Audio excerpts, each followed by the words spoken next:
So it comes in a nice white box here with a slipcover, and as you can see, it has 120 Sega Genesis titles, or Sega games in general. Classics collection. That's a lot of classics for the price. So even though for the unit it's the price of a small handheld console, for 120 games, it's less than $1 a game. All right, so we're going to slip this box cover off. Well, slip cover, and there's another white box behind it. Surprise! You get another white box, and you just unflip it here. Comes in nice gift packaging, and here's the unit, the game gadget. Okay, so we're going to flip the unit, and here's the box again. It's actually some really nice packaging. I'm a big fan of packaging, and genuinely, I'm just like kind of a packaging whore. Like I love packaging. So as you can see here, it's the game gadget. It's pretty solid. Okay, we're going to go real quick. We're going to show the secondary box before we actually focus on the unit.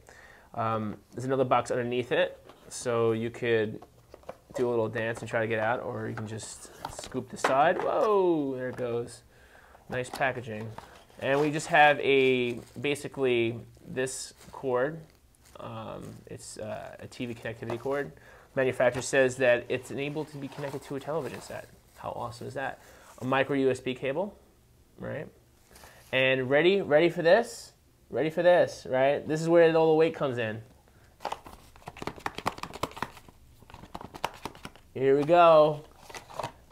It's a huge instruction booklet. And even though technically only 4 pages of this is dedicated to US instructions, it's still a very huge technical pamphlet. I mean, you could say la console. You can inhalt.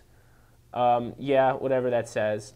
I mean, it literally is in 15,000 different languages. I mean, yeah. So this is a pretty worldly product.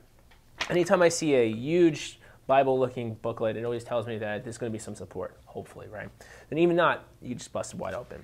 So let's take a look. So now you've seen everything that comes in the packaging. Let's take a look at the unit. So the unit itself, when I showed you originally, it's pretty much the same exact unit, though they've done a few minor adjustments and changes. This has now the directionals. You can feel these. These aren't like a regular D-pad. You don't have like the circular pieces in the middle. It's actually like a separate directionals, which I like better. All right. Then we have the A, B, X, Y buttons. Okay. The select and start, reset. Okay. We have the 2 speakers here. You see, there's nothing on the bottom. Okay. This is the on-off switch. We'll turn that on right now. And when you turn it on, you get Game Gadget. Yay. All this cool gadgetry. So it's booting up. Open this. Hopefully it won't turn off, but this looks like a battery compartment. Even a Game Gadget battery. Look at that. And if you notice that there's a web address called GameGadget.net. Now, it just so happens that GameGadget.net is the site where you can register your unit. Because obviously for warranty purposes, it's always good to register your unit, right? And also enables you to download more games because there is a micro, well, this is actually an SD card slot, yeah. But if you have a micro SD inside one of those adapters, you could probably use that too. So, but yeah, I mean, that's basically, this is what makes this unit a lot cooler than other just, you know, all-in-one units. Because even though these games are in here already, the ability to drop software, games, and everything else makes it 1,000 times more appealing. All right, and you have this is the connectivity port. That's the micro USB to the computer to charge both the battery and to connect it, you know, via apps. And that's the output adapter for the sound and video. Okay, so that's that's basically it in a nutshell. It comes with this nice little thing. I'm not going to take this off. It comes with this nice little, protector. It's pretty bright for what it is. It's a pretty clean interface. And if you take a look at it real quick, you could see that it's a nice interface. And if you can hear it, I'm not really sure if you can hear it. I don't think you can, but you do hear sounds when you're selecting everything. Okay, so we're going to go to, if you notice, you could do pictures. You could do, basically read ebooks. You guys don't need a Kindle to read ebooks. You don't need any of that stuff. Files, lots of different types of files. Settings, right? Games, movies, music, pictures. So this is obviously an all-in-one unit. like I said before, a lot of people are like, well, you know, it's only Genesis games, but it's so much more than just a you know, a game player. It is you know, it's basically a multimedia portable. Okay, so we're gonna go to games because that's what we're interested in right now, right? So you see this menu. So you have arcade, you have freeware, you have retro. Very clean menus. Last played, and then you know what? There's actual Doom on there. How funny is that? All right, that's Godfather of all SPS games. Don't get it twisted, man. Doom was here before anything else was. So we're gonna go to arcade, see if there's anything inside there. Okay, and it was well, went backwards, and I think there's nothing in there. That's the reason I can't go in there. So I'll go to retro. Obviously, when I try to select it and there's nothing there, it's not gonna let me play. So if you see here, you see all these interesting concepts: 2600, Game Boy, Neo Geo, NES, Sega Master, Sega Mega Drive. Yeah, there's other cool stuff in there that you can play. They're not showing it to you for a reason, but you know, Mega Drive was obviously the Japanese version of Genesis. So you know, you try to go in here and you can't really go in because there's nothing here. But there's a reason these menus are here, folks. Once again, I can't tell you. I can't tell you, but I'm indirectly telling you. I plead the fifth. So we're gonna go back into the Mega Drive, okay?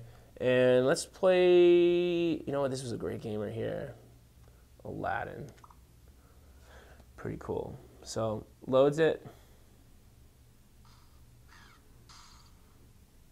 And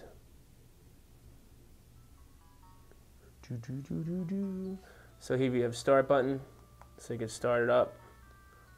And now we're gonna go to over the shoulder cam. All right, I'm gonna show you some hand gameplay and see how it looks there. It's pretty sweet. Let's take a look. This would be an excellent game. This game gets really hairy later on the carpet ride. But look at this. It's pretty clean.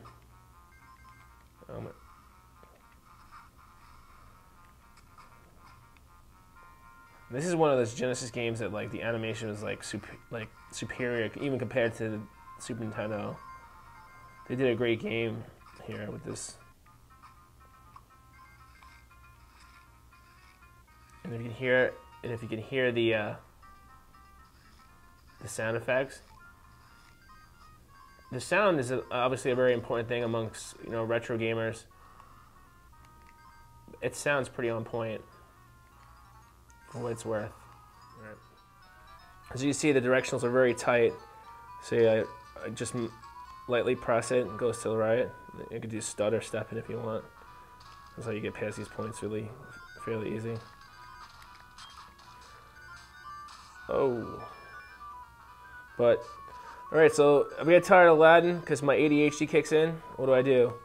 I can go back to reset and basically go right back to the main menu, the Game Gadget menu. And like I said before, this unit has a slew of options.